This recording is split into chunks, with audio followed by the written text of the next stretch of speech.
وہ اب دن رات میرے ہاتھ پیلے کرنے کو بے چین رہنے لگے۔ بدقسمتی سے انہی دنوں ان کی نوکری بھی چلی گئی تو کھانے کے لالے پڑ گئے۔ اوپر والے مالک مکان نے کرائے کے لیے تنگ کرنا شروع کر دیا۔ میرے اصل والد تو ڈھاکہ میں رہ گئے تھے اور ان کا کچھ اتا پتہ نہ تھا۔ ابا نے کئی بار رابطے کی کوشش کی لیکن ناکام ہوئے۔ ایک روز جب مالک مکان نے کرایہ نہ دینے پر سامان باہر اٹھا پھینکنے کی دھمکی دی تو ابا رو پڑے۔ تب اس کو رحم آ گیا۔ کہا آخر کب تک کی مہلت دوں؟ 3 مہینے تو ہو چکے ہیں۔ ابا نے کہا جب تک نوکری نہیں مل جاتی، خدا جانے کب نوکری ملے گی۔ تم کوئی حل سوچو، مجھ کو اپنی بچی کی فکر کھائے جاتی ہے۔ اس کے ہاتھ پیلے کر دوں، میں اکیلی جان تو کسی دکان کے دھڑے پر بھی سو جاؤں گا، فٹ پاتھ پر پڑا رہوں گا۔ جوان بچی کا ساتھ ہے، کیا کروں؟ کئی واقف کاروں سے بچی کے رشتے کے لیے کہا ہے لیکن میری غریبی کو دیکھ کر کوئی رشتہ کرنے کی ہمت نہیں کرتا۔ اچھا تم رو مت، مرد روتے اچھے نہیں لگتے، دعا کرو، میں کوشش کرتا ہوں، اللہ نے چاہا تو کوئی نہ کوئی اچھا رشتہ ضرور مل جائے گا۔ مالک مکان نے اپنے ایک رشتہ دار جس کا نام رفیع تھا اس سے ذکر کیا۔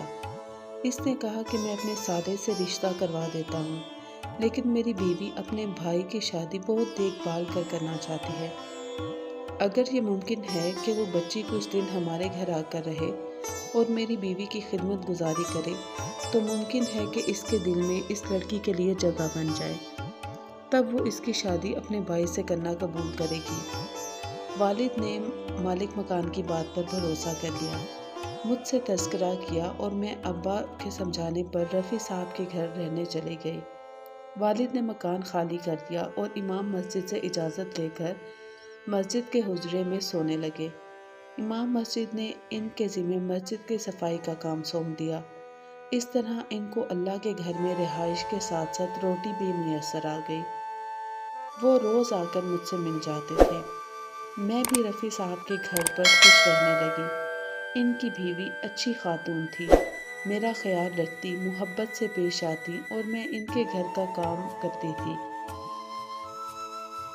میں نے ان کو پلنگ پر بٹھا دیا اور ان کے گھر کا انتظام سنبھال لیا۔ اس خاتون کا نام زبیدہ تھا۔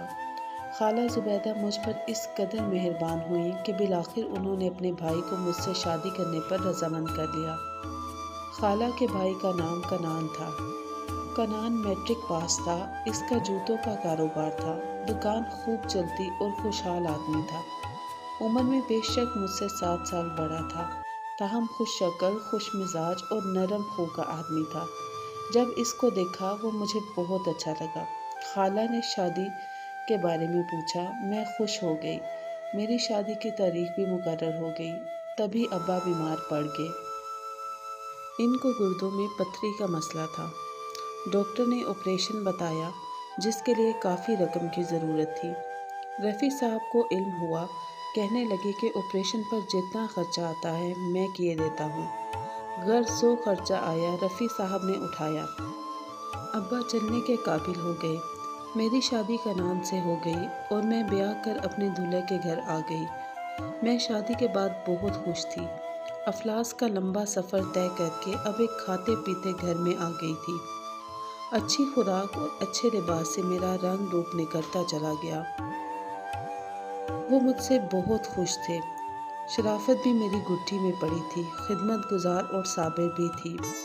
رفیع صاحب کو سب حاجی صاحب کہتے تھے۔ پہلے ان کی بیوی نے مجھے بیٹی بنایا اور پھر بھابھی بنا لیا۔ بچپن سے کام کی عادت پڑی ہوئی تھی، بن کہے سارے کام کر دیا کرتی تھی۔ کنان حاجی صاحب کے کاروباری شریک تھے، ان کے کاموں کی دیکھ بھال بھی کیا کرتے تھے۔ چاہتے تھے کہ میں کچھ پڑھنا لکھنا سیکھ جاؤں۔ انہوں نے گھر پر استانی کا انتظام کر دیا۔ اس طرح میں نے 2 سال میں گزارے لائق لکھنا پڑھنا سیکھ لیا۔ اب وہ اچھی اچھی کتابیں لاتے اور میں کوشش کر کے پڑھتی، اور اچھی کتابیں ہی انسان کی شخصیت پر گہرا اثر چھوڑتی ہیں۔ میں نے بھی اپنے شوق سے مطالعے سے بہت کچھ سیکھ لیا۔ خالہ کہتی کہ تم تو پہلے سے بھی زیادہ بدل گئی ہو، تم کو تعلیم نے کیسا اچھا روپ دیا ہے۔ اصل میں تو اب سونا کسوٹی چڑھا رہی ہوں۔ اب میں کنان کی آنکھوں کی ٹھنڈک بن گئی تھی۔ بھلا مجھے اور کیا چاہیے تھا؟ بچپن محرومیوں میں گزرا تو شادی کے بعد اپنے خاوند کے گھر میں سکھ مل گیا تھا۔ دنیا کے دکھوں سے بے نیاز خوشیوں کے جھولے میں جھول رہی تھی۔ والد صاحب میرے گھر کم آتے تھے۔ آپریشن کے بعد کمزور ہو گئے تھے۔ ان کی صحت بہتر ہونے کی بجائے گرتی جا رہی تھی۔ گھر تھا نہ گھر کا سکھ تھا، نہ گھر کے ساتھ وہ محنت کے قابل بھی نہ تھے۔ باوجود کنان کے اصرار کے انہوں نے داماد کے گھر بسیرا کرنا گوارا نہ کیا۔ سردیوں کے دن تھے۔ ایک روز ٹھنڈے پانی سے نہائے تو بخار ہوا۔ پتہ چلا کہ نمونیا ہو گیا ہے۔ بس 2-4 دن گزارے اور اللہ کو پیارے ہو گئے۔ مجھے والد کے دنیا سے چلے جانے کا گہرا صدمہ ہوا۔ میں نے کبھی نہیں سوچا تھا کہ وہ میرے سگے باپ نہیں ہیں، اور نہ ہی انہوں نے مجھے کبھی احساس ہونے دیا کہ میں ان کی حقیقی اولاد نہیں ہوں۔ ان کی وفات کے بعد میں بہت دنوں تک دکھی رہی۔ سچ ہے کہ خوشیاں ہمیشہ نہیں رہتی۔ جیسے دولت بے وفا شے ہے، بہت ساتھ نہیں دیتی، ویسے ہی خوشیاں بھی ایک مقررہ وقت کے لیے زندگی میں آتی ہیں اور پھر ان کی جگہ غم لے لیتے ہیں۔ میں کنان کے ساتھ اس طرح جیون بتا رہی تھی کہ ان کا ساتھ ہی میری زندگی کی معراج ہو۔ ہر دکھ سے تہی دامن تھی کہ میرا محبوب میرے ساتھ تھا۔ میں کنان کو دیکھ کر جیتی تھی اور وہ میرے بغیر لقمہ تک نہ توڑتے تھے۔ ایک روز لاہور سے پشاور اپنی دکان کے لیے مال بک کرا کر لوٹ رہے تھے کہ ان کی گاڑی کو ایک ٹرک نے کچل دیا۔ وہ موقع پر جاں بحق ہو گئے۔ یوں میری چراغوں بھری دنیا میں موت نے ایک پھونک ماری اور میں خود بھی جیسے ان کے ساتھ ہی جیتے جی مر گئی۔ میری نند بہت غمزدہ تھی۔ کنان ان کا اکلوتا بھائی تھا۔ اس صدمے سے نڈھال تھی۔ میں اب اکیلے گھر میں تنہا نہ رہ سکتی تھی۔ عدت تک خالہ میرے ساتھ رہی اور پھر وہ مجھے اپنے گھر لے آئیں۔ اب مجھے اپنا اور زمانے کا کسی چیز کا ہوش نہ رہا۔ 7 برس زندہ تن اور مردہ روح کے ساتھ خالہ کے پاس رہتی رہی، مگر ایک لمحے کو بھی اپنے شوہر کا غم نہ بھلا سکی۔ شاید میری تقدیر ہی بری لے کر آئی تھی۔ ایک خالہ کا سہارا تھا جو اس دنیا میں میری ماں کی طرح مجھ پر چھتر چھایا کیے ہوئے تھی۔ وہ چھایا بھی نہ رہی۔ ایک روز خالہ اپنے باغ میں گئی تو پاؤں پر سانپ نے کاٹ دیا۔ سانپ اس قدر زہریلا تھا کہ کمرے تک پہنچتے ان کا دم گھٹنے لگا۔ ان پر غنودگی طاری ہو گئی۔ حاجی صاحب گھر پر نہ تھے۔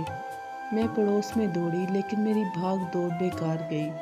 وہاں بھی عورتیں ہی موجود تھیں۔ ان کے مرد کام پر نکلے ہوئے تھے۔ حاجی صاحب کے آنے سے پہلے ہی ان کی بیوی وفات پا گئی۔ خالہ کی وفات کے بعد تو مجھ پر بے بسی کے دروازے کھل گئے۔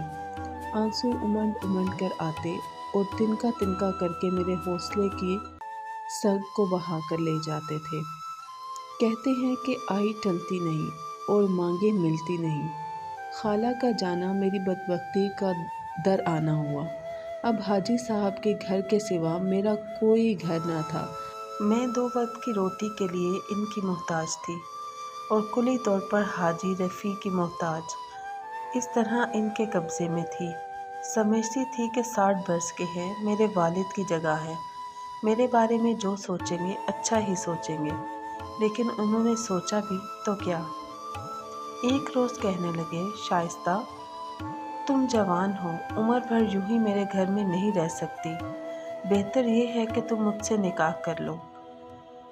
میں آپ کو اپنا بزرگ اور والد کی جگہ سمجھتی ہوں۔ میں نے تو یہ جانا ہے کہ بیٹی بن کر آپ کے گھر پر رہوں۔ اگر آپ پر بوجھ ہوں تو اجازت دیں کسی کے گھر کا کام کر کے پیٹ کا دوزخ بھر لوں، لیکن میں آپ سے شادی کا سوچ بھی نہیں سکتی۔ کہنے لگے، تم پر میرا حق ہے، تم نہیں جانتی میں تو روز اول سے تمہارے حسن کا شکار ہوں۔ یوں بھی تو تم میری ملکیت ہو، میں نے تمہارے باپ کو قرضہ دے کر تمہیں خریدا ہے۔ جب ان کو آپریشن کے لیے روپیوں کی ضرورت تھی تو انہوں نے رقم کے بدلے میں تم کو میری تحویل میں دے دیا تھا۔ میں تبھی تم سے شادی کا خواہش مند ہو گیا تھا جس روز تم نے ہمارے گھر میں قدم رکھا تھا، مگر تمہاری خالہ کی وجہ سے مجبور تھا۔ لیکن اب کوئی مجبوری نہیں ہے اور مجھے ایک عورت کی ضرورت ہے۔ چند دن سوچنے کے لیے وقت دیتا ہوں۔ ٹھنڈے دل سے سوچ لو۔ اس واقعے کے 2 دن کے بعد اچانک ہی ان پر نہ جانے کیا جنون سوار ہوا کہ میری عزت کے در پہ ہو گئے۔ کہنے لگے جب خیر سے نہ مانو گی تو میں شر سے منوانا پڑے گا۔ میں نے ان کو خدا کا واسطہ دیا، خدا کا نام لے کر بھی پکارا، مگر بے سود۔ مجھے ان کے سامنے ہتھیار ڈالنے پڑے۔ دل خون ہوا اور چولہے کی راکھ سے سر خاک کر لیا۔ میں اب لاچار اور بے آسرا تھی، جس کا کوئی نہ ٹھکانہ تھا۔ کہتے ہیں کہ ڈوبتا تو کنارے کا سانپ بھی پکڑ لیتا ہے۔ میں تو ڈوب ہی گئی تھی، کنارے کا سانپ نہ پکڑتی تو کیا کرتی؟ میرا بس چلتا تو عمر بھر شادی نہ کرتی۔ کنان کی محبت میری رگ رگ میں بسی ہوئی تھی، لیکن دنیا کے سامنے سر اور عزت کی چادر ڈالنے اور 2 وقت کی روٹی کی خاطر رفیع نے مجھ سے نکاح کیا۔ میرا دل خون کے آنسو رو رہا تھا جب میں نے نکاح کے وقت قبول ہے کہا تھا۔ اے کاش کوئی ان عورتوں کے دکھ جان سکتا جو ایسے نکاح پر مجبور کر دی جاتی ہیں اور ان کو پیٹ کا دوزخ بھرنے کی خاطر یہ 2 لفظ قبول ہے کہنا پڑتے ہیں۔